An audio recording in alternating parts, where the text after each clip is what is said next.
তো প্রিয় ভিউয়ার্স, আমাদের হাতে একটি আইফোন 16 আছে, এটা ছেড়ে দেওয়া হবে। তো এটা 2 ID all okay battery 98% health. আপনাদের যাদের লাগবে অবশ্যই বলবেন। প্লাস আমরা লিচু দেবো, আমাদের কাছে লিচু আছে, আপনারা লিচুও নিতে পারেন। পাশে কাঁঠাল আছে, কাঁঠালও নিতে পারেন।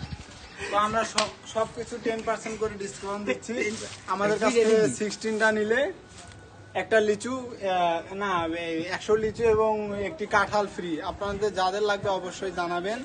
আর ফোন প্রাইসটা আপনাদেরকে আমরা মেসেঞ্জারে জানাই দেবো। যদি নক দিবেন, হোয়াটসঅ্যাপে নক দিবেন, আমরা অবশ্যই আপনাদের কি জানি কয় প্রাইস। আরে আলাপের মাধ্যমে কি জানি কয় রে, আরে কথাবার্তা দাম দর। তো প্রিয় ভিউয়ার্স, প্রাইস ফিক্সড না, আপনাদের সাথে কথাবার্তা বলে কম বেশি কিছু রাখবো, বেশি রাখবো না। ধন্যবাদ, আল্লাহ হাফেজ।